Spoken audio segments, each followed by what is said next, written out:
Okay, we are going to go ahead and get started. Welcome, everyone. So happy to be here with you all on a Friday morning.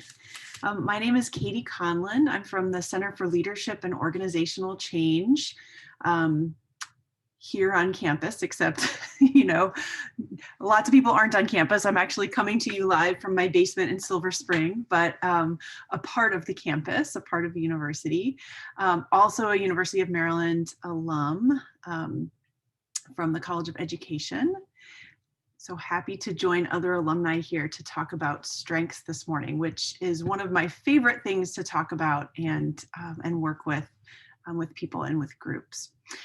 So this webinar, just a couple things I want to say up front. This webinar is brought to you by CLOC, the organization I'm a part of, in partnership with the Alumni Association's Career Week, inaugural Career Week, which, as you probably know, is a week-long virtual series to help alumni like you find new ways to steer and advance your career. So this webinar, just so you know, will be recorded. We are recording right now, although when we do breakout room activities, obviously those won't be recorded. The main rooms will be. And so by participating, you are consenting to your image and anything you say in the main room being recorded, just so that's out there. A couple things up front, just logistics before we jump into talking about strengths. This is a 2-hour session. We will be taking a break in the middle, so know that that's coming to you. I also realize, so many of us are working from lots of places right now and are juggling lots of responsibilities. I have young kids at home myself, so I know many of you who may be balancing schooling and trying to work at the same time. So if you are having to multitask lots of things, that's okay. If you need to sort of turn your camera off or run and do something during this session, just know that that's fine. You don't need to leave the session. We're happy you're here, and we'll welcome any participation that you can offer to the larger group during our session this morning. So do what you need to do to stay engaged and also take care of everyone's many responsibilities. I've gone ahead and muted everyone for now because we have a large group. So to cut down on background noise, that's the easiest. But at any point you have a question, feel free to unmute yourself and ask it. You can also type questions in the chat, although I'm not going to be as quick to respond to the chat. While I'm talking, it's hard to monitor both at the same time. So I'll do my best to catch up on the chat during the times when you all are in breakout rooms, and then try and circle back to those questions. But either way, to ask questions or make comments is fine. We will be working with the handouts that I emailed out to everyone last 2 days ago, I think, or no, yesterday.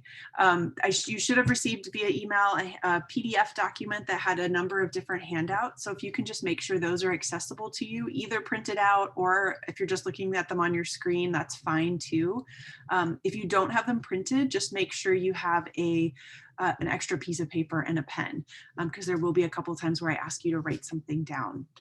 So you can just make sure those are handy, and also make sure your results from the Clifton Strengths assessment are nearby somewhere. And the results, I just mean your top 5. So you should have gotten 5 strengths or 5 talent themes as a result of taking that assessment. And we're going to be working with those top 5 strengths during our time together today. So make sure you have those somewhere and can refer to them throughout our sessions. All right. That, I am going to share screen. I'm going to be going in and out of this PowerPoint and discussion mode throughout our session today. So bear with me here. All right. So like I said, we're here to talk about strengths, which I think, like I mentioned, is one of my favorite things to talk about. I found it to be an incredibly useful tool for individuals and for groups, teams, organizations, to be able to use in a lot of different ways. And we'll talk about some of those ways today, but hopefully you'll find it fun and useful like I do. Great way to end the week. So before we get started, a few goals. Here's what we're going to be trying to do together over the next 2 hours, and it's a lot, but we can do it. We're first going to be just talking a little bit about what we mean when we say a strengths-based approach. What does that mean, and why is it important to be taking this approach? What are the benefits of focusing on strengths? We're then going to spend some time helping you better understand and reflect on your top 5, your results, and how they're already showing up for you, so you can have a better grasp of what they are and how to use them better. We'll talk a little bit about weaknesses. So I think a common misconception about using strengths or focusing on strengths or taking a strengths-based approach is that we should ignore our weaknesses, which is not true. It's a common misconception. We don't want to ignore our weaknesses, but we do look at them a little bit differently using this approach. So we'll talk about what that looks like and how to manage them from a strengths perspective. And we'll also explore how different contextual and environmental factors can influence opportunities we have to practice and develop our strengths, and how they're perceived by other people. So that's what we're going to get through today. And we're going to just jump right in. So I really like this picture. One of my kids is really into Spider-Man right now, so it's on my brain. But one of the ways that I like to think about strengths is that they're sort of like our superpowers. They're our unique gifts that we bring to the world. So hence this little Spider-Man picture here. We are going to warm up by having some partnered conversations. So in a minute, I'm going to put you in a breakout room with a partner, and we're going to take just a few minutes. And there are 2 things that I want you to share with your partner. The first is, I'd like for you to share something that you're worried about or finding challenging right now. It can be a tiny thing, it can be a huge thing, it can be professional at work, or it can be in your personal life. Whatever you feel comfortable sharing is fine. You get to decide what you're comfortable with, obviously, but just talk about something that you're worried about or finding challenging right now. And you want to make sure we have enough time for both people to share that. So we're going to be brief. And then secondly, I'd like you to then share a recent success or win. And you can define that however you want. Again, it can be tiny, it can be big, it can be personal or professional. You get to decide, just something that you would define as a success or a win. So these 2 things are the things that you're going to share with your partner, and you want to make sure both people have the chance to share both. And we're going to take about 4 minutes in breakout rooms to do that. So it's about 1 minute per thing per person, if that makes sense. So keep your eye on the clock, and you'll get a 60-second warning before the rooms close. Let's see here. Let me go back to my big screen. Oops. All right. Any questions before I put you in breakout rooms about what we're doing right now?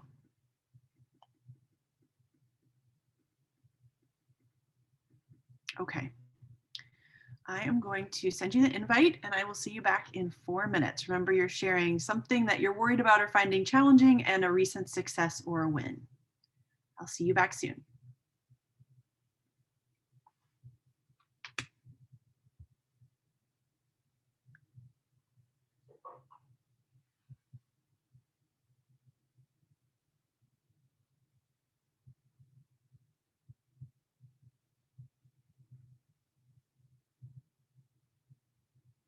So you should have an invite to join your breakout rooms. Go ahead and click on that button. It should be a pop-out window. I see Lindsay, Jason, and Anna. Do you see that pop-out window?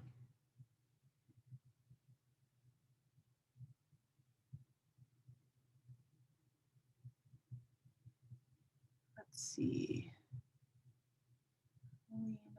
Let's see, I'm going to put you in room 3.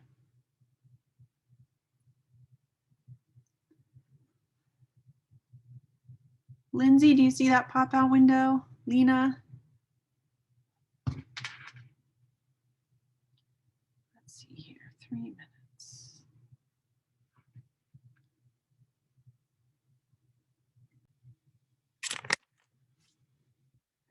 All right, welcome back, everyone.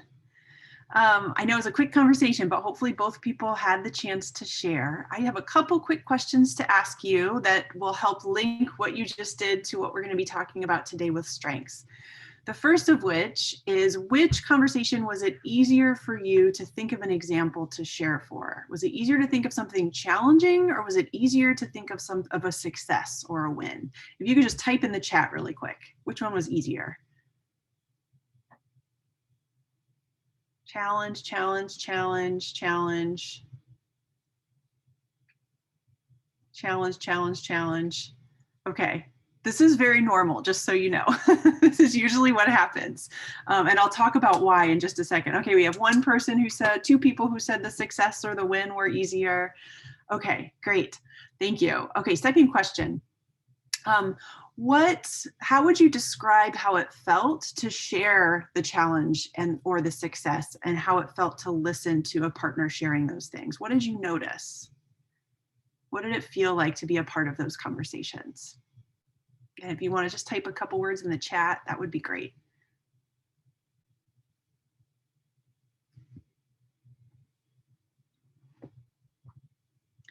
Listening with empathy. Okay, so you felt a sense of being able to relate and empathy, helpful. You felt a sense of connection, relating to their concerns again. It felt validating to feel heard, probably. One more time, sorry about that. Hard to divulge the challenge. That can feel really vulnerable, yeah. Nice to hear the other person's success. Awkward to share our own success. Yeah, we're not used to talking about what's going well, are we? We'll come back to that. Common connection. It's nice to hear the positive things people were experiencing. Okay, great. Thank you all so much.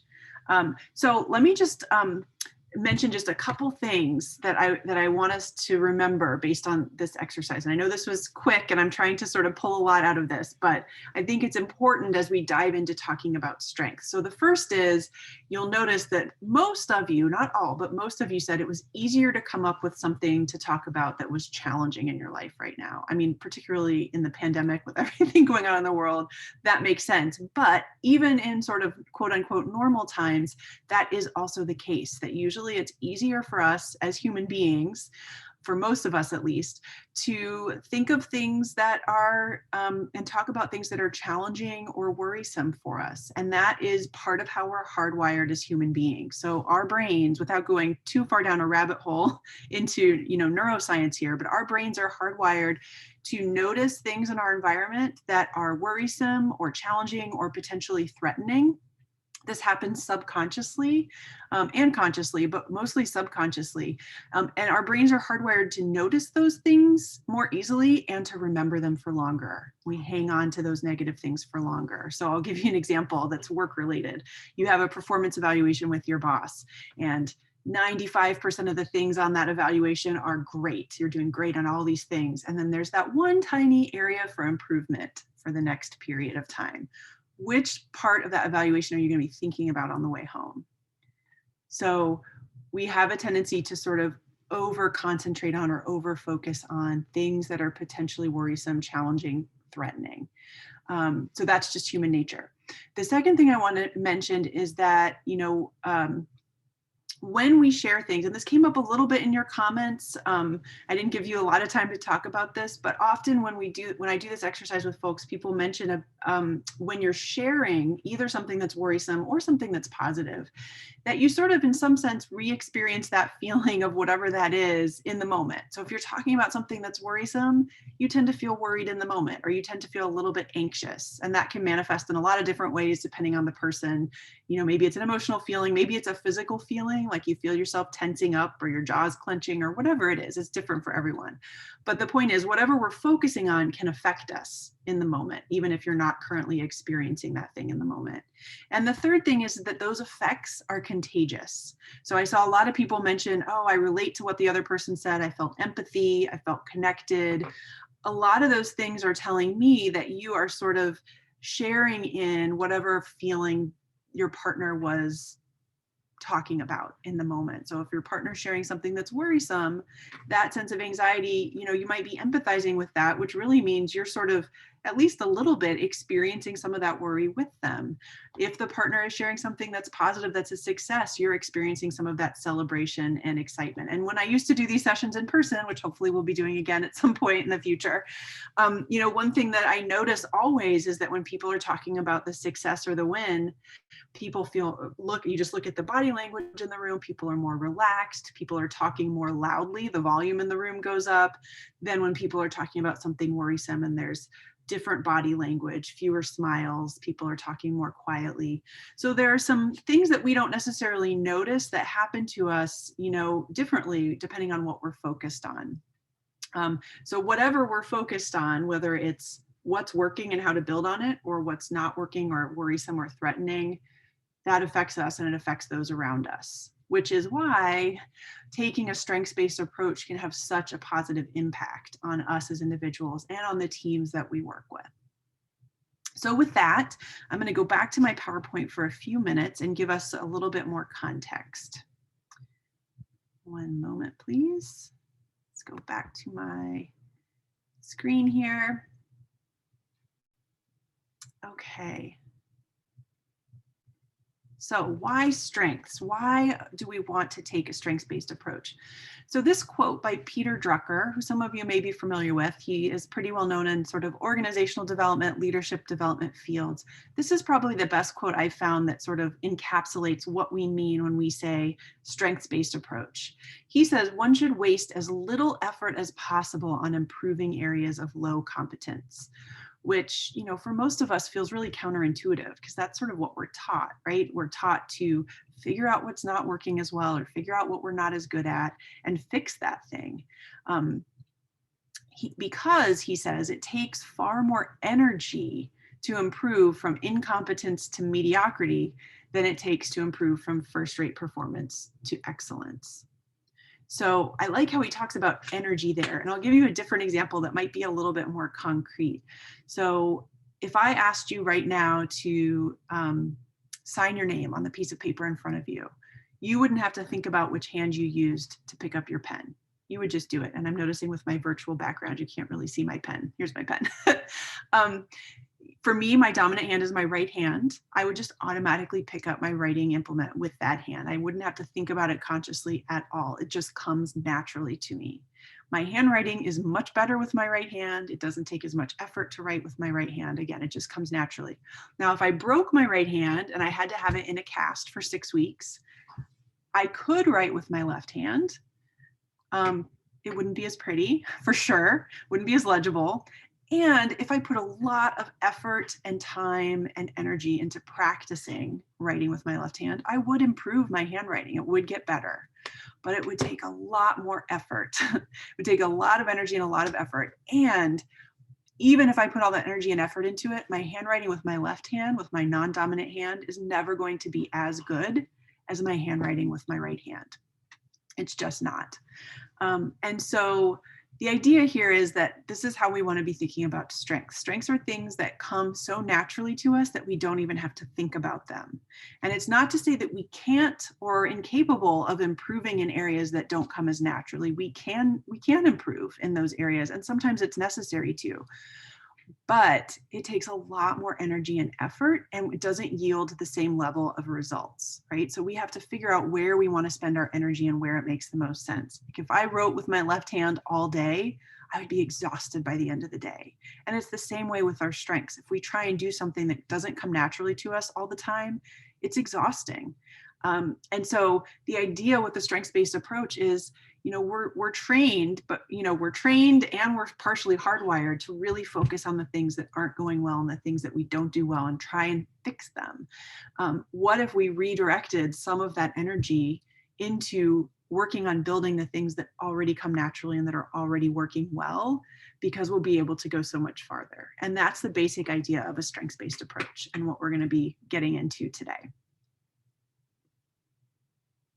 So what we know, There's been a lot of research on this. So this isn't just sort of a feel-good, squishy kind of activity. I mean, it may feel good also. I think it's nice to talk about what you're good at, obviously, but there's also really tangible, hard research behind this. The Gallup organization has been studying, has been doing research for decades, over 40 years at this point, into organizations. And their main question that they've been trying to answer over all these years of research is, what makes successful organizations successful? What makes the teams and organizations that are doing well, that are doing the best across a whole, variety of different measurements, what are they doing differently than everyone else? And one of the main findings that has consistently come up over all these years of research is a focus on strengths, that the organizations and teams that take time to identify the strengths of their employees and allow them, more opportunities to use them and practice them on a regular basis, have all sorts of tangible benefits. So for example, people in those kinds of teams and organizations, there's less turnover. People are likely to stick around longer. Employees are happier and more engaged at work. There's fewer accidents in those organizations. There's also higher productivity, and for-profit organizations, there's higher profit. So there are real tangible benefits to organizations making this strengths-based approach a priority. There's also benefits for us as individuals. They've shown through their research that if I, as an individual, better understand my strengths and have opportunities to practice them, my overall well-being in life is higher, which is, sort of intuitive, I think. If we get to do more of what we're good at, it's better for us and better for those around us. So what I want to do now is give you all a chance to begin to talk about your results, your top 5. So you took this assessment that, may have stressed some of you out with the time limits, and the questions might have seemed sort of weird because not all of them are opposites. And then it spit out this result that gave you top 5 talent themes, and they are in order. So the idea is that your number 1, the one at the top of the list, is your top talent. These are things that come naturally to you. I would like to give you a chance. I'm going to put you in small groups of 3 or 4 people, and I'm going to give you a little bit of time to just talk about your first impressions of your results. So initial reactions you had when you first read your report, any new discoveries or insights that you might have had as you thought about it, or any surprises. If you showed your results to anyone who knows you well, what was their reaction? So this is just a chance to talk about any first impressions of what those results are. Let me just check the time here. We'll take about 5 or 6 minutes in these small groups to do this, and then we'll come back together. So let me stop share again and recreate breakout rooms, and you should have a pop-out window in just a minute to accept the invitation. All right. Okay, I will see you back in about 5 minutes.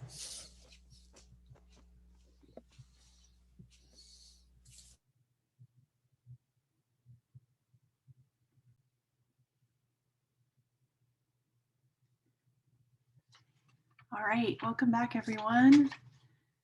Oops. Hopefully everyone had a chance to share at least a little bit, and you got a chance to sort of start to dig into sort of what you think of those results. Some of you may have found that, wow, you looked at those results and you felt like, this describes me to a T. I can't believe how this assessment was able to describe me so perfectly. And others of you might look at it and think, I don't know, I'm not quite sure if this fits or not, or this is not even a word. Some of the talent themes that Gallup came up with, they sort of made up their own words for. And so any of those feelings are okay and normal. What I would encourage you to do, for our purposes today, is wherever you are with your results, just do your best to just try them on for size today. I think sometimes talent themes, our talents that come naturally to us can be so much a part of who we are that we've never really thought of them as strengths before. We've just thought of them as something that everyone does. And it's never, I know this was true of me for a couple of my talents when I first got my results. There was one of them that I thought, like, that's not a strength. You know, it never occurred to me that that's something that other people couldn't do as well. So think of these as sort of your unique gifts that you're bringing, or your superpowers that you're bringing to the table. That's really something unique. And another note really quickly is the descriptions that you get in the report. There might be pieces of that description that really resonate with you and other pieces of the description that don't. It's not an all or nothing game here. This is a tool, and you don't have to swallow all of it. So pick the pieces that fit with you, that feel like they resonate. Two people can have the same talent and have it show up slightly differently based on the other talents you have and the context you're living in, and things like that. So part of your task in all of this is to use this as a tool for sort of building self-awareness, and that process is going to look different for everyone. So I would encourage you to just try them on for size today and see what you think and see what you find useful out of it. So a couple other pieces I want to talk about. I'm going to go back to my share screen for a minute.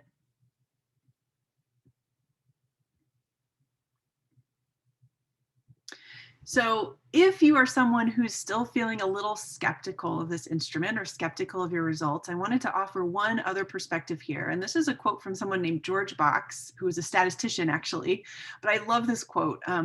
He says, "All models are wrong and some are useful."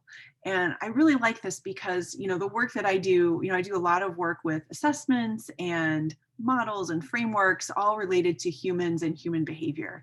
And we know there's no perfect assessment. There's no perfect model, particularly when we're trying to use it to describe, us, humans, human behavior. We're more complex than that. There's no assessment that's going to tell you this is how you are 100% of the time, all the time. And it's total black and white, all or nothing kind of thing.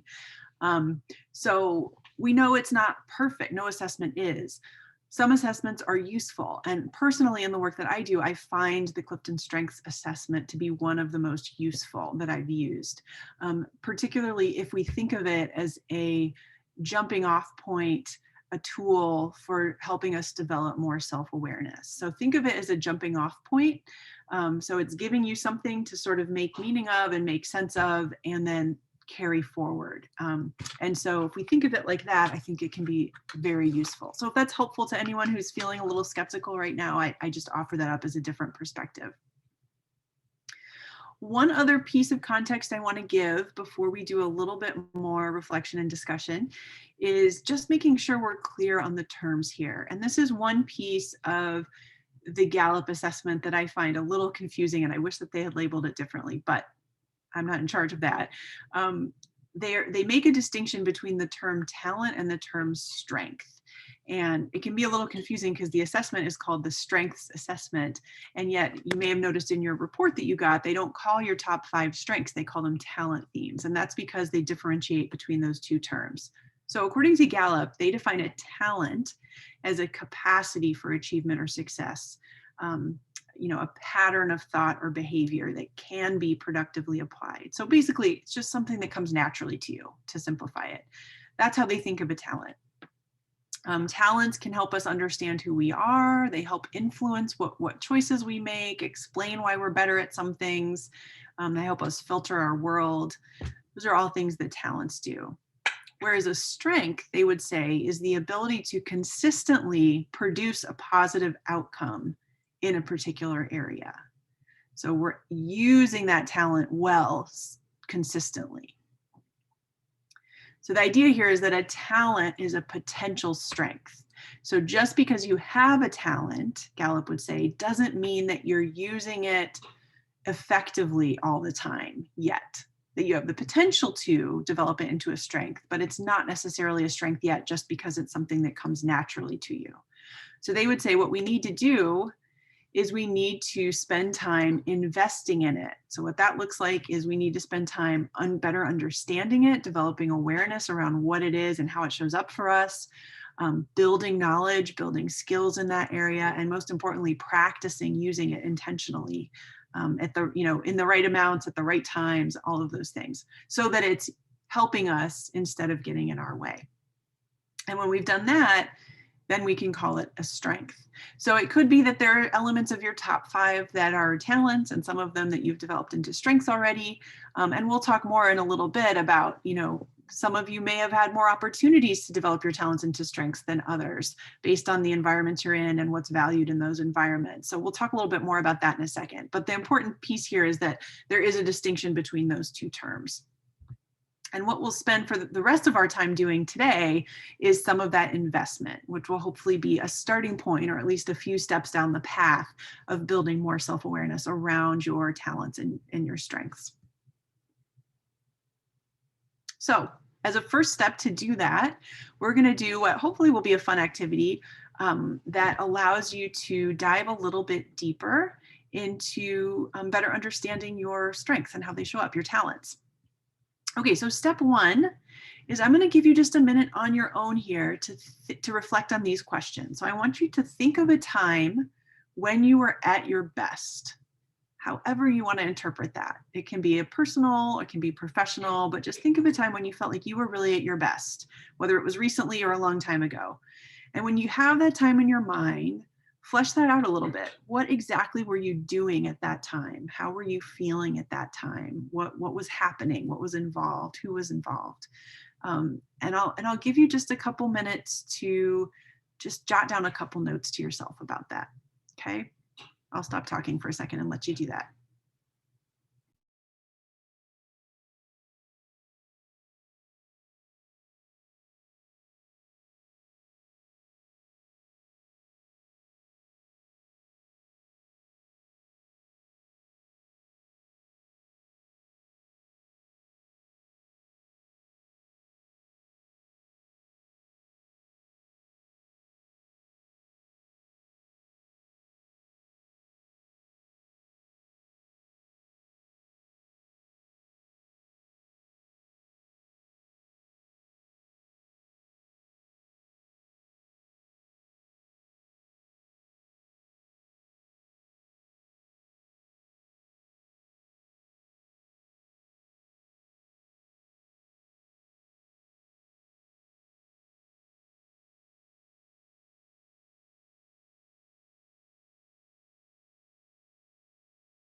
Okay, so now you have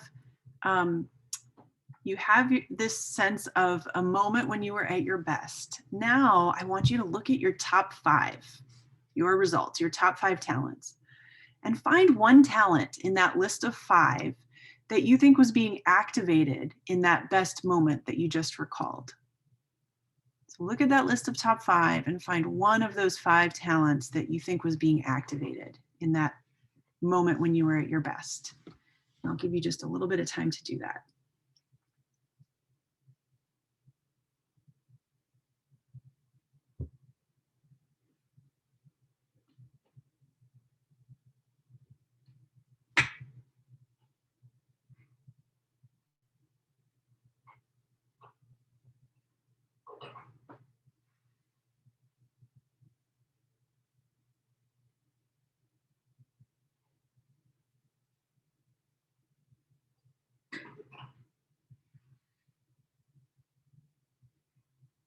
Okay, step 3 is that I'm going to drop a link here in the chat that should take you to a Google site, which I gave all of you access to in the sharing permissions this morning. So hopefully you can click on that link and it'll go straight there. See, hopefully there's not any hiccups. But this will take you to a site that has a bunch of random images on it. And what I'd like you to do, each image has a number. And what I'd like you to do is click on the link in the chat and then pick an image that represents you using that talent you just identified. So you thought of a best moment, You picked one of your top 5 talents that you felt like was activated in that moment. And now you're going to try and find an image that represents you using that talent. In whatever way makes, whatever way speaks to you. But we're trying to use a different part of our brains here to make this really sticky.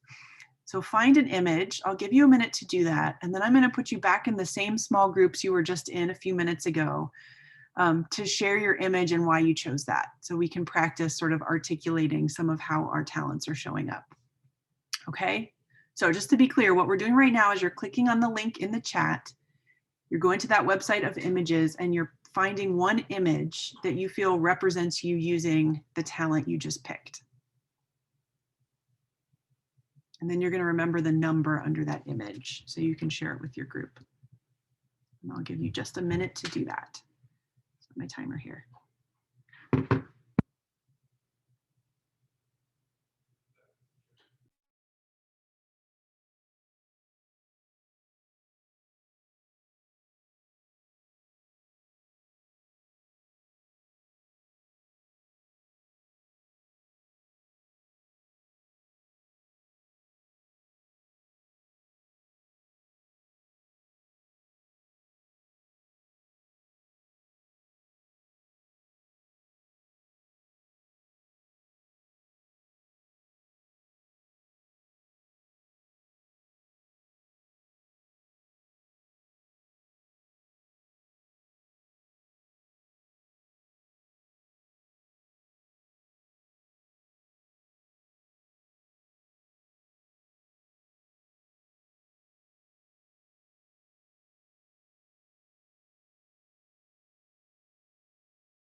Okay, hopefully everyone's honed in on an image.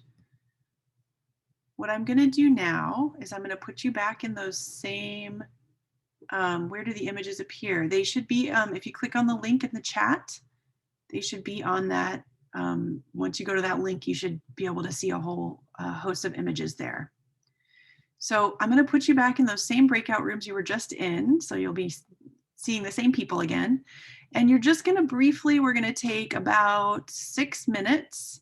And each person is going to briefly share the picture that you chose. And you can just tell people, everyone should have the website up. So you can just tell people, I chose picture number 15 or 25 or whatever the number is under the picture. So everyone can look at the same picture. Why you chose that picture and what that talent allows you to do. So you're just sharing a little bit about how that picture represents the talent that you have. Okay? Any questions so far about what you're going to be doing in your groups? Okay, great. Let me just go back and open up these rooms again, and we'll see you back in about 6 minutes. Okay?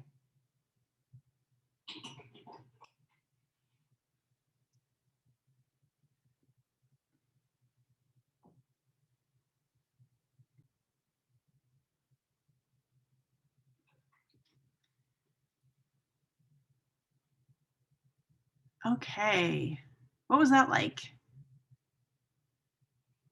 Hopefully it was good to have a chance to actually talk about something that comes naturally to you and to try and think about a time when it showed up, when you used it in action to do something, to do something good or help make you more effective.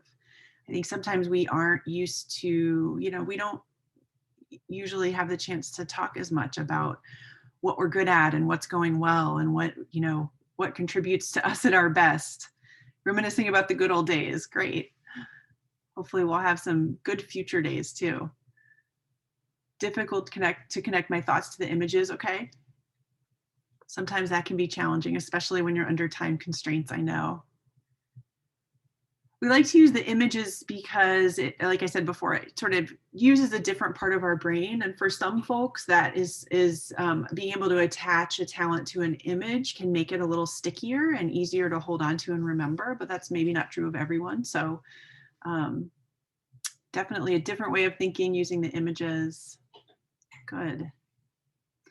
Well, we are due for a little bit of a break right now. I'm looking at the time here. I'm hoping that, let's take a 10-minute break. It's 11 o'clock now. We're going to start our session back up again right at 11:10 because we still have a lot of stuff to go through. So I will look forward to seeing you back at 11:10. All right. Welcome back, everyone. We are going to jump into, 1 minute, let me just go back to my screen here. There we go.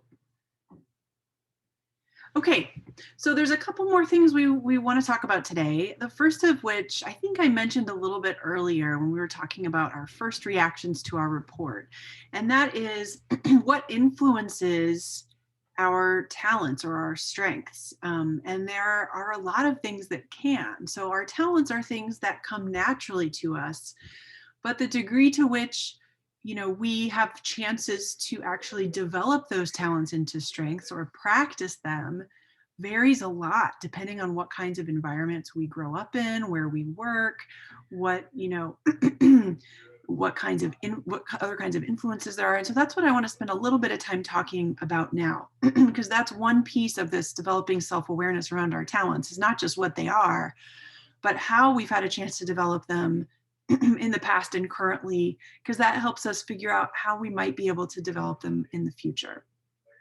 So what I'm going to ask us to do here, I know this says in small groups, but we're just going to do this in the large group right now for time. And I'll just ask people, either to unmute yourselves or just type some suggestions in the chat. I just want to brainstorm really quickly a list of factors that you think might influence how we're able to develop our talents, as we think about, and a few things to think about, like as we're growing up as kids in our home environment, or other in, our school environment growing up. And, as adults now, what are the influences throughout our life that might have an effect on how we're able to develop our talents or not, or in what ways. I'll stop talking for a minute and give you a chance to type some suggestions into the chat.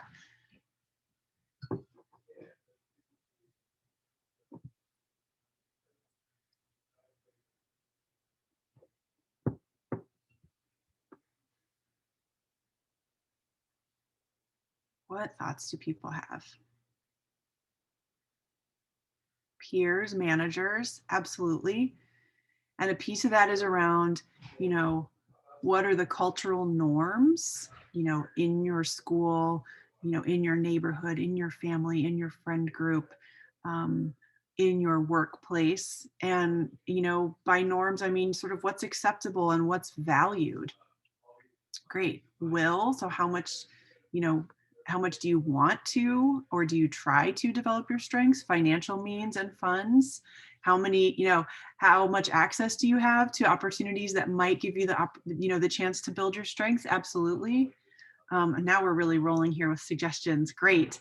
Education, absolutely, which contributes to, different kinds of education in different areas. Both the amount of education and the type of education can contribute to what opportunities are open to you. Ascribed characteristics that influence your opportunities. Yeah, absolutely. That's deep. What people think of you that then might influence how they see you and what opportunities you have. Opportunities to practice, absolutely. And some of that is, just being in different environments where there are more or fewer opportunities. And some of it might be also like specific opportunities that relate to your specific strengths. So I'll give you a few examples in a minute. We're going to come back to that one. Positive and difficult life experiences. Yeah, absolutely.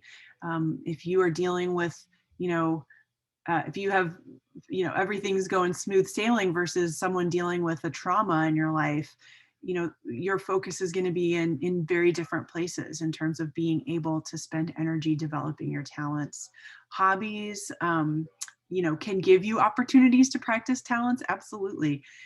Focusing on the strong talents, forget about the weak ones. Yeah, great. I mean, and that's the whole idea of a strengths-based approach. And Gallup would say, the reason why they just give you your top 5 instead of all 34 available talents in order is because they really want you to focus on the top ones that they found when they gave people when they first started doing this assessment a couple decades ago. They used to give people all 34 talents in order, and they found that what people did was go right to the bottom of the list and want to focus on the things that they were weakest at, which is funny. It's counter to the whole idea.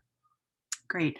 Taking on a volunteer role where you're put in a position to practice. Absolutely. That can be a powerful way to develop your talents if you have that opportunity, and if you're able to take it for a variety of different reasons. Great. This is a really rich list. I'm going to go to my next slide here and give you some examples of how this can play out in our lives. And this is just food for thought for you to be doing some reflecting on your own about, what your strength story is. I'm thinking back to what influences you had in your childhood, in your school, in other communities you may have been a part of, in your culture, in your workplaces that you've had over your life, that either helped or hindered your ability to develop your talents into strengths. And I think that's important to reflect on as you think about how you want to create opportunities or look for opportunities going forward, and notice what environment you're in now, and how you can, or if you can, create space for that practice. So 2 important takeaways from this discussion of contextual factors and influences. 1, our ability to develop our talents is influenced by our environment and the messages we receive about what is valued. So one example of that is, so my top talent is empathy. And I'm lucky that I work in an environment where that is very highly valued. I do a lot of work with people and with groups. And in order to do that work well, I need to be able to empathize. I need to be able to really understand what other people are thinking and how they're feeling, and be able to read body language, and be able to, speak in such a way that other people can sort of hear the message that I'm creating. And so I've had opportunities in my current work environment to develop that talent. I mean, I would also say, in terms of societal influences growing up, I think as growing up as a girl and as a woman, empathy is a trait I found, at least in my experience, that is valued in women and valued in girls. Now, I know a colleague who is a man who also has empathy in his top 5, and his experience has been a little bit different in being able to fully develop that talent. And he feels like he hasn't really, as a boy, it was hard for him because he was really sensitive, and that talent wasn't necessarily valued based on his identity and some demographic factors that were different than mine. And he's also in a work environment now that does not value it as much, as he works in the hard sciences. And so his talent of empathy is harder to bring forward, at least in his professional life, because people don't see it as being necessary or valued in the kind of work that they do. I don't necessarily agree with that assessment, but that's an interest. I mean, it's a important awareness to have in terms of his ability to bring that forward and use that to his fullest capability and be able to fully develop that into his strength. So that's one example of how different influences can have an impact on how our talents develop. The second takeaway I want to mention here is that the way in which people perceive the outside world, other people in our world, perceive and react to our talents and strengths can vary sometimes depending on a variety of different demographic and contextual factors. So I just gave the example of sort of having empathy as a man versus having empathy as a woman. There's also cultural factors that come into play. So I'll give you one more example to illustrate that. So I know 2 colleagues who both have the strength of command, which is, people who are strong in command are really good at taking charge and being very direct, and are great people to have in your orbit when you are in a sort of crisis situation or trying to pull something together at the last minute. They're just really good at sort of taking charge and being directive. One of those 2 colleagues who has command is an older, tall, white guy with a deep voice who, and I don't want to, venture a guess as to sort of how all of those different demographic factors weigh in or how much they weigh in. Those are just sort of the obvious things about him. And he really has sort of leans into that strength and is sort of commended for it on a regular basis, on his ability to come in and take charge, and people listen to him, and they generally, not always necessarily, but generally he's experienced other people perceiving that talent as a positive thing. My other colleague who has that talent is a much younger person who's a woman and identifies as Black. And she also has found great value in that talent, but in particular environments that she goes into, finds that other people perceive that talent sometimes as a negative attribute. So again, that's just the experiences of two people, but I use that to illustrate that, not everyone has the same experience with the same talents. They can show up differently in different people. They can be influenced differently, and they can be perceived differently by different people. So this can get really complex. And I think it's important to understand that your story with your talents, going back to that idea that, no assessment's perfect. This is a jumping off point for you to try and start developing some self-awareness around what do your talents look like? How do they show up for you? What has influenced your talent development? How do people perceive your talents in the environments in the circles that you are in right now? And what steps do you want to take going forward into the future that might give you more opportunities to sort of lean into them and bring them forward, in environments where they're valued. I will, let me see. Any questions so far about that before we move on to the next topic? Just noticing the time. I could talk about this forever. So sometimes I have to stop myself from going down a rabbit hole. Okay. So where we're going to go next is always a popular topic, which is weaknesses. I mentioned at the beginning of this session that sometimes a common misconception about a strengths-based approach is that it means we should ignore weaknesses, which is not the case. So that's really important to understand. We are going to talk about a specific model that I found really useful in helping better understand how weaknesses can show up. So I'm going to direct you to your handout packet for the first time. And I should just say first that the first 2 pages of that PDF that I sent are a reference card, a list of all 34 talent themes that is just a reference for you. So just so you know the full list of talent themes that your top 5 were pulled from, there's a short description of each. And that can be helpful also in working with other people who have different talents. The second 2 pages of your packet are a list, that's what we're going to be focusing on right now. So first of all, we want to define weakness. So a weakness, Gallup defines as any lack of knowledge, skill, or talent that negatively affects your performance or that of others. So the key about this definition here, it's slightly different than how we normally think of a weakness, in that Gallup would say, if there's something that you're not good at, but the fact that you're not good at it doesn't get in your way or doesn't get in anyone else's way, you don't have to waste a lot of energy worrying about it. But if the fact that you're not good at something is tripping you up or it's tripping someone else up, then it's something that we have to manage. And Gallup would say that weaknesses can show up in one of 2 ways. They can show up as what they call a non-talent, which makes me laugh a little bit. It's a nice way of saying something that you're not good at, right? So this would be something that's maybe way down on that list of 34 talents. This is maybe your number 33, 34 on that list, just things that don't come naturally to you, and we all have those. Or what it often shows up as is what we call the shadow side of our strengths. So I like to say each of our talents can be used for good and can be used for evil. It has 2 sides of the same coin. And when we misuse, abuse, or often overuse any of our top 5 talents, they can actually turn into weaknesses and start tripping us up.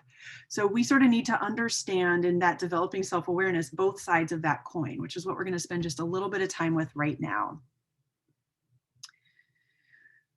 So this is the model that I like, that I find really sticky and easy to remember, which is that each of these talent themes have possible, what we call balconies and possible basements. Balcony is basically a way of saying you at your best, right? When you're in the balcony with a particular talent, you're using it in a positive and productive way. It's helping you do what you need to do. It's not tripping you up. It's not tripping anyone else up. It's really, you've developed it into a strength, right? So this is you at your best with a particular talent. When you're in a basement with that talent, this is basically the shadow side. It's another word for the shadow side of your strength. This is when you're overusing a talent, misusing it, abusing it, sort of using it too much of it or using it in the wrong context. And then it becomes a weakness. It becomes something that's not as positive. So I'll give you an example with one of my top 5. So I have restorative is my number 4 talent. So for folks who don't have restorative, people who are strong in restorative are generally really good at looking at a situation or a problem or a, any sort of situation and being able to identify really quickly what's not working well or what's not going smoothly or where things might be stuck, and being able to see, well, here are the tweaks we need to make, here are the solutions for getting us unstuck, and being able to do that really easily and quickly. Now, when I'm in my balcony with the restorative talent, this talent helps me, in the work that I do with people and with groups, it helps me be able to really, easily assess group dynamics, see what might be going on with relationships and where we need to, talk and untangle conflicts or misunderstandings and help people, communicate more effectively. When I'm in the basement with this talent, I can go into this place where I can become like a negative Nelly, where all I'm able to see is what's wrong. And it just then starts to sound like complaining. And this isn't working, and this is wrong, and this is wrong, and this is wrong. So it's sort of, in some ways, a little bit of a subtle difference, right? It's two sides of the same coin. Whereas when I'm in the balcony, it's helping me and others. And when I'm in the basement, it's getting in the way. It's not useful to anyone if I'm just sitting in the corner complaining, right? So do you see how that's sort of two sides of the same coin? Now, if you have restorative in your top 5, your balcony and basement might look slightly different than mine. So that's important to understand too. So what I want you to do is look at the 2 pages that say theme descriptors and barrier labels at the top. There are 3 columns, a blue, yellow, and gray, and it lists all 34 talent themes with descriptor words for common balconies and basements. So these are words that people with these talents commonly use to describe their balconies and basements. Some of these words may resonate with you for your talents, and some of them may not. This is not an exact science. This is not saying this is exactly how every single one of these words is exactly how you act in your balcony and basement. This is just to get your wheels turning. These are common descriptor words for what balconies and basements with each of these talents can look like. So as you probably are already doing, find your top 5 and see which of those words resonate with you. And what I'd like for you to do is go to the following page in your handout, which I believe is page 5, which has a diagram that looks sort of like what's on the screen right now with a circle in the middle and 2 boxes. And I'd like for you to pick one of your top 5 talents and try this out. Write the name of the talent, one of your top 5, in the middle circle, and then jot down a few notes in the balcony square and the basement square about what it looks and feels like when you're in the balcony with that talent, and what it looks and feels like when you're in the basement with that talent. And what I mean by that is, what are you doing? What are you saying? How are you acting? How might other people be reacting to you when you're in each of those spaces in the balcony and basement with that particular talent? So I'm going to stop talking for a minute and give you maybe, let's say, 2 minutes to fill out that worksheet.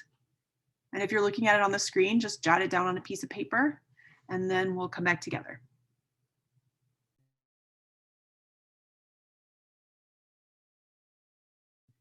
Feel free to type any questions you have in the chat.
Okay. Hopefully everyone had the chance to jot down at least a few notes about one of your talent themes. Anyone willing to share any insights or reactions or questions about this balcony basement model? Feel free to I will unmute yourself. Yeah, thanks. Go ahead. I will say with Harmony I saw both basement and balcony with me. With most of Yeah. them, I saw either one or the other, not both. Okay. Great. I mean, Nice because insight. I'm very good at asking questions, which is the positive side, Yeah. but because of my disabilities and everything, it's hard for me to make decisions, and I don't like confronting people, and I don't like conflicts, Yeah. which is the Yeah. other side of Harmony. Yeah. Thanks so much for sharing. And for many of us, we have balcony and basement moments. And I think developing an awareness about the kinds of situations that put us in the balcony and the kinds that put us in the basement can help us make more choices to put us in the balcony more often. And, for some of our talents, we might have had more opportunities, going back to the discussion we had a few minutes ago. For some talents, we may have had just more opportunities to practice them in our life. So we're in the balcony more often with them. And for others, we may not have. And so maybe we're in the basement more often with those. So there's a lot of factors that sort of go into this, and spending time sort of noticing and developing that self-awareness can be really, really key here. And I should have said this at the beginning, we all go to the basement sometimes. No one is immune from that. We all spend time in the basement. So it's really about, developing awareness about what it looks and feels like when we're there for each of our talents, so that we can notice it when it's happening and, figure out how to make some different choices. But yeah, this is not about shaming or anything. We definitely all spend some time there, for all of our talents. Any other insights or questions or reactions?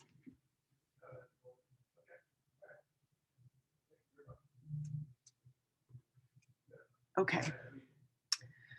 I just want to put a few points out there. So obviously, like I said, we all go to the basement, but we also want to figure out, okay, once I notice that I'm there, how do I get out of it? So I'm going to just share a couple of strategies for climbing the basement stairs. The first one is what I just said, and it seems really simple, but it can be easier said than done, which is just noticing that you're there and naming it in the moment. A lot of times it's really hard in the moment to notice that we're in this less than perfect place. Oftentimes we can go to the basement during times of stress. When we are stressed out, we often become the most extreme version of ourselves and go into this place of overdoing it or overusing our strength. And that's when we can start to get tripped up, and that's when we can start to annoy other people. And so it's important to understand what it looks and feels like when we're in that place, so that we can pay attention to those clues. So some of the clues to pay attention to, so what are you saying when you're in the basement usually? What kinds of things are you doing? How are you acting? How are you feeling? And what I feel like is the most important clue often is, how are other people reacting to you? Because I notice that people react to me very differently when I'm in my balcony versus when I'm in my basement. And that can often be a really important clue. The second strategy is analyze what got you there. Sometimes we're just not able to catch ourselves in the moment. But, the next day, maybe when we've calmed down or we look back, retrospectively, and we realize, I think I may have been in my basement yesterday. Maybe that's what was going on in that weird situation. Whenever you realize it, even if it's after the fact, give yourself a minute to sort of analyze what got you there. What exactly happened that caused me to go to that place? And what might I do differently or more of the next time? And lastly, and this can feel like a vulnerable one, but also a really powerful one, enlist the help of a friend or colleague who knows you well in helping you catch yourself in basement and balcony moments. What can be really helpful is if you have colleagues or friends who have gone through, who have done strengths, or who are familiar with some of the language, and you can say, let me know when I'm in my basement here, and I'll do the same. But even if someone doesn't know that language, you can just say, hey, I'm really trying to work on this. And when I exhibit this kind of behavior, or when I say this thing, I want you to let me know, like tap me on the shoulder and just make sure I'm aware that I'm doing this thing that I don't want to be doing much of anymore. But having some outside accountability can be really powerful in helping us stay out of our basement, or at the very least catch ourselves when we're there. So there's one more thing that I want to do here before we start to wrap up, which is talk about this concept of barrier labels, which is an extension of this basement and balcony concept we're talking about already. So far we've looked at, we've looked inward. What does it look like when we're not at our best in any of our particular talent areas? Now I'm going to ask us to look outward a little bit and think about, what does it look like when other people around us are not at their best? Which is a little trickier, right? Because we don't have control over other people's behavior. We only have control over how we react to that behavior. So we're going to do a little exercise here. I am going to look at this slide, and then I'm going to switch my screen here. I'm going to ask us to think about for a second behaviors that annoy us. And I'll ask us, let's keep it in a workplace context. So you think about your workplace, whatever that looks like right now, or whatever that looked like a year ago, however you want to interpret. What are some behaviors that particularly annoy you? So some examples might be talking too much or micromanaging, things like that. And I am going to change my screen share here to the whiteboard, and I'm going to create a brainstorm list here that we can all see, hopefully. 1 second, please. Okay, so hopefully everyone now is looking at the whiteboard, and we are gonna behaviors that annoy us. We're gonna make a list here. Okay, go ahead and type some in the chat. I'll do my best to keep up. What annoys you at work?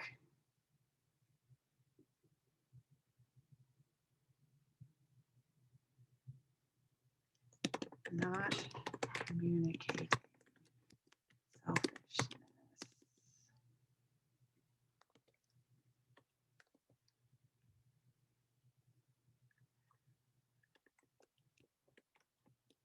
Unreliable.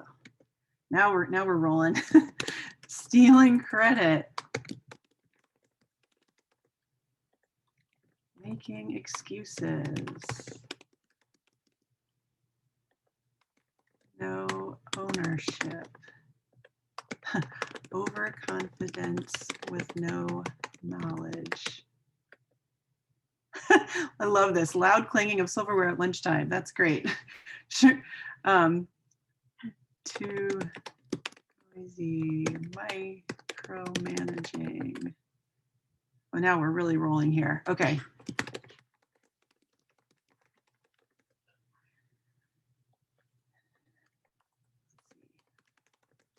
I know I'm not catching everything here. I'm doing my best. Okay, I'm gonna stop typing now because we have a really good list. I'm sure that we could keep going and going. I think we're on a roll now, but we're gonna stop because I want to do a second part of this activity.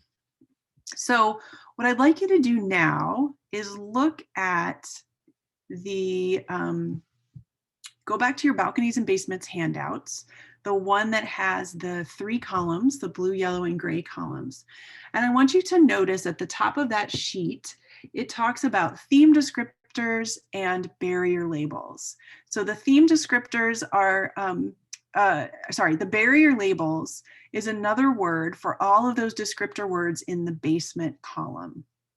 All of those words that describe possible basements. Another way to think of those is barrier labels, which are the labels that we put on people when they annoy us. That's a simpler way to think of it. So for instance, someone's micromanaging. Oh, that person has no empathy. That person's playing favorites. That person is so confident and they have no idea what they're talking about.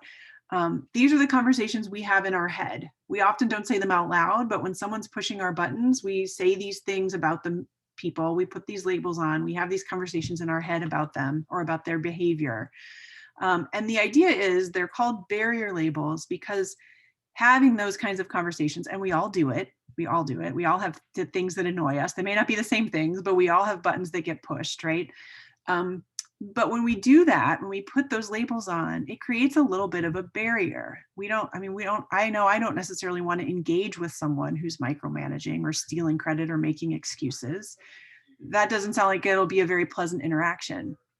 So the idea here is, what if we can't change their behavior because we don't have control over other people? But what if we were able to change how we think about their behavior? What if we were able to reframe what that looks like? So it could be annoying behavior, and it could be the basement of a talent. It could be that that person has a talent that they are not using effectively in that particular moment. And I know that takes a lot of generosity in a challenging moment, perhaps easier said than done, but we're going to play this out a little bit. So we're going to take a couple of these behaviors that you all just brainstormed, and we are going to try to find the potential talent. There's no right or wrong answer here. There could be multiple right answers. So let's start with not communicating. So look at your basement and balcony list, look at those descriptor words in the basement area, and see what talent do you think not communicating could be the basement of? What talents might that be the basement of?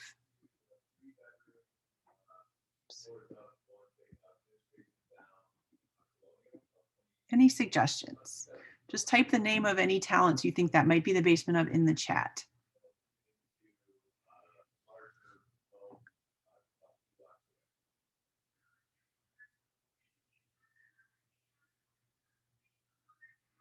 Intellection.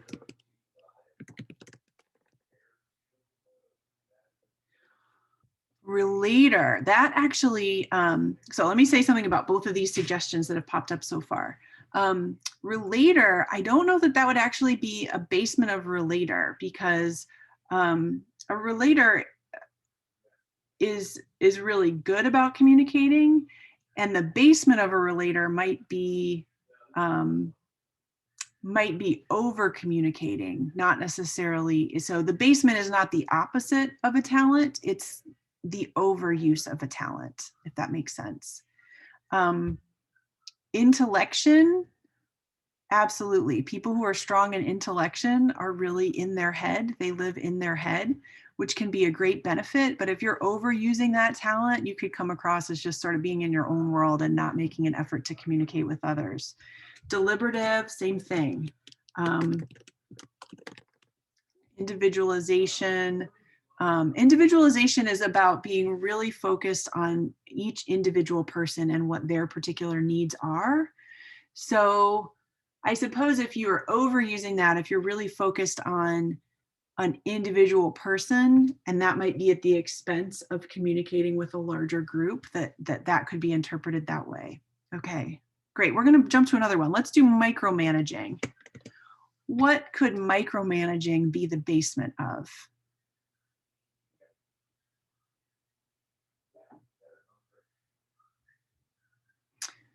Responsibility.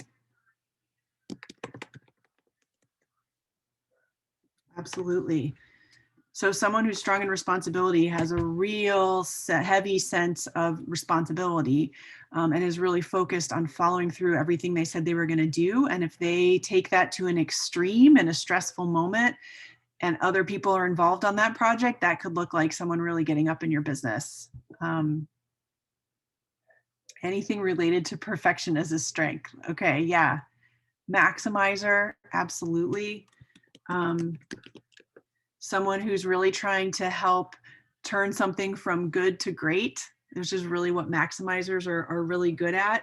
If doing that involves someone else, that could definitely come across as micromanaging if someone is overusing that strength. Great. What about overconfidence with no knowledge? This is a juicy one. What might that be the basement of?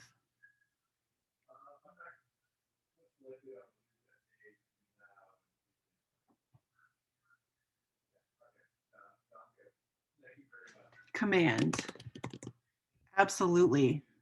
People who are strong with command, and we used this as an example earlier, are really great at sort of taking charge and being directive, which can be really useful in the right situation.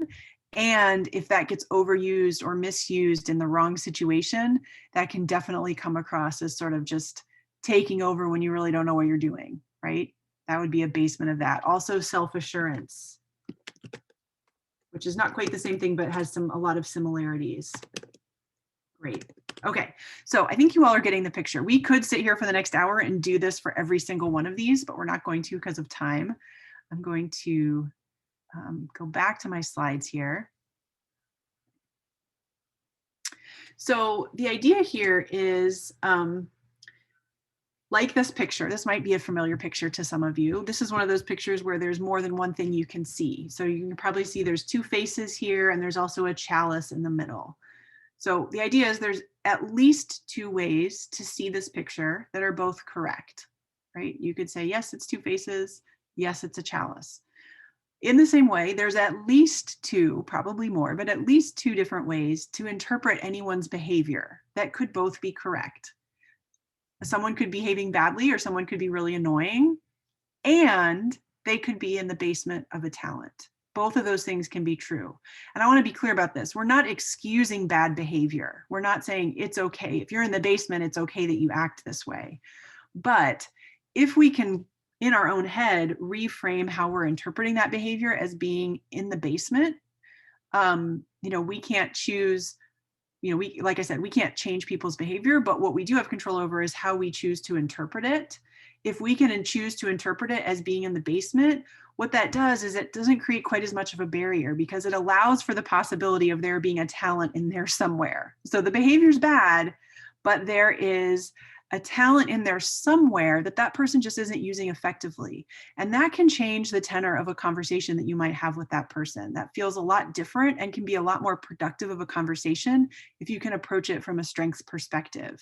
Instead of saying, stop doing that, you're so annoying, or what usually happens is you just ignore the person because you don't want to deal with them, but being able to approach them and say, I know you're really good at this thing and you're just not using that effectively right now. Can I help you? Can we figure out how you can apply that in a different way or in a better way?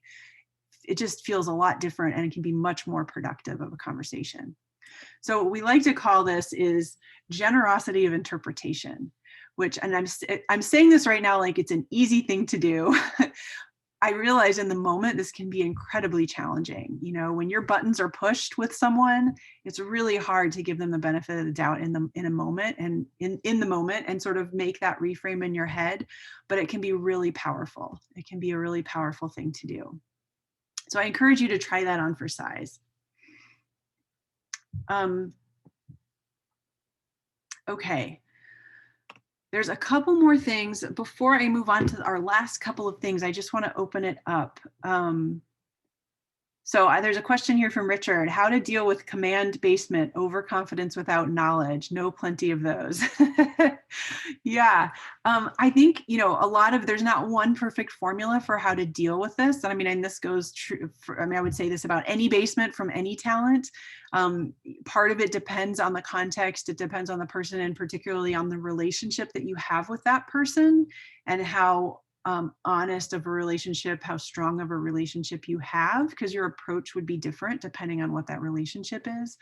But my general recommendation would always be to, approach it from a strengths-based perspective. Have the conversation. It might be a tough conversation, but to be able to say to someone, and actually we're going to do an exercise. The last exercise we're going to do is going to get at this. So you might be able to practice this, to be able to say to someone, you have such a talent for, you can use the word command or not, but you could say, you have such a talent for taking charge. And in this particular experience, I saw you use that really well, and it was such a benefit. It feels like you're trying to apply it in this other situation, and I'm noticing from people's reactions that it's not as that you're bumping into a wall, or people are reacting in this certain way. How can we work on that? How might we be able to apply that in a different way? But basically, you're acknowledging the presence of something that's good, just that it might be misapplied. So what I think we have time for in just our last few minutes, I'd like to at least spend just a couple minutes on this. The very last page of your handout has a barrier labels exercise. And what it's going to ask you to do, I'm going to give you just 2 or 3 minutes on your own to do this before we close, is you're going to think of someone who has So you're going to think of someone who exhibits a behavior you find annoying. Write their name or initials. Obviously, this is just for you, and you don't have to share this with anybody.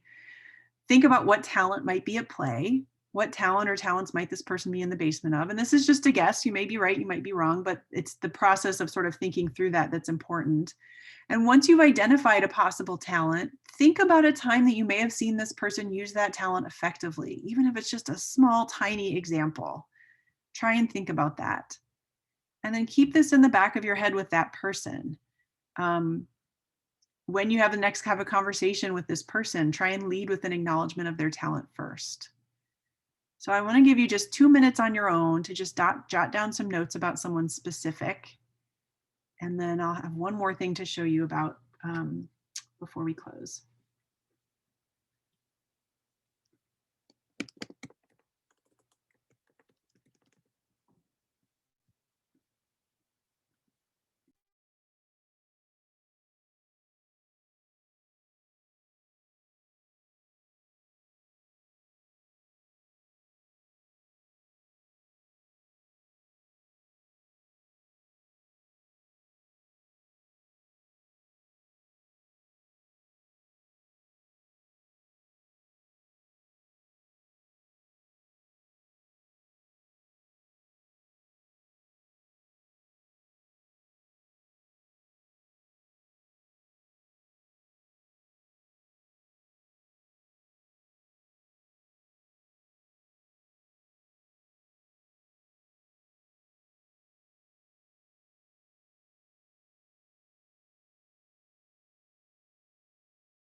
Okay.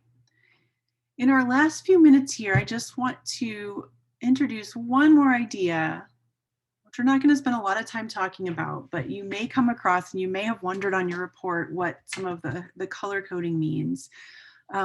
Gallup has taken all 34 talent themes and grouped them into these 4 what are called strengths domains, which sort of are a way to a simpler way to understand really quickly the kinds of talents and what they contribute in a group or team situation. So strategic thinking based talent, influencing based talents, relationship building, and executing based talents. And the idea is that usually people are stronger in 1 or 2 of these domains than the others based on the number of talents you have in each of these domains. So for instance, I have 3 of my top 5 in relationship building. That is sort of my strongest domain here. That's not to say, everyone can do all 4 of these. It's just, it helps inform, I think, how you go about doing these different kinds of things. This can be really useful when you're doing strengths work with a team to sort of map out everyone's talents across these 4 domains and see where you are strong as a team and where you might have holes you need to pay attention to. And it reinforces the idea that, we as people don't need to spend all of our energy trying to become perfectly well-rounded people. I think that's a message a lot of us got growing up, is that in order to be the best kind of leader, the best person, the best employee, focus on being well-rounded, which usually means like spend all your energy fixing the weaknesses, like fixing the parts of you that aren't as strong. This model, I think, provides something that's so refreshing, in my opinion. It's basically saying, focus on building well-rounded teams on which each of these domains are represented, but on that team, everyone leads from their strengths. Everyone gets to do what they do best, which is better for us as individuals and also better for the team, because you're getting, every individual contributor gets to do what they do best. So I just wanted to put this out here based as sort of like a FYI that this exists. We do also do team sessions where we go into this in much more detail, but I thought it was important to just introduce in this intro session. So I'm so thankful to you all for being with me this morning. I wanted to just put up here some other services that CLOC offers. If you enjoyed this session and you want to learn more, or if you know other people in your organization or in your life who you think would benefit from Strengths, I just wanted to take the opportunity to put in a little plug. We do have a public Start with Strengths session offering coming up in February. The registration deadline is February 10th. Anyone from, the nice thing about working remotely these days is that anyone can join from anywhere in the world, really, because it's virtual. We also offer team strength sessions where we go more into those 4 domains. We map out everyone's talents against them, and it can be a great tool for groups of people who work together to have some really important discussions around how to sort of maximize what everyone's bringing to the table. So these opportunities are all on our website. The website's here, our email address is here. Also just put a link into the chat if you're interested. And feel free also, you have my email address from the handouts that I sent out yesterday. Feel free to reach out to me if you have questions about Strengths or you want to talk more. I love talking about this stuff. It's one of my favorite topics. So I'd be happy to chat more with anyone in particular. So with that, I will say thank you again for your time this morning. I hope you found this useful, and I hope you have a great weekend and have a chance to enjoy the snow that it looks like we might be getting, at least over here in the DC area. I will hopefully hear from you at some point. Have a great day, everyone. Thank you. Thanks. Thank you so much. This was great. I'm so glad. And for the workshop on Yes, February thank you. 19th, is that also free if you're an alumni member? It is not. It's not through the Alumni Association. It's just a general public offering. Oh, I see. Okay. Yeah. Okay, great. Thanks. Thanks. Right. Good weekend. You too. On the 19th, how much would it cost? For the general public, it is $99, which includes the price of the instrument and then some materials afterwards. But if you are on campus, we still do on-campus sessions that are at a much lower price point for staff and faculty. Thanks, everyone.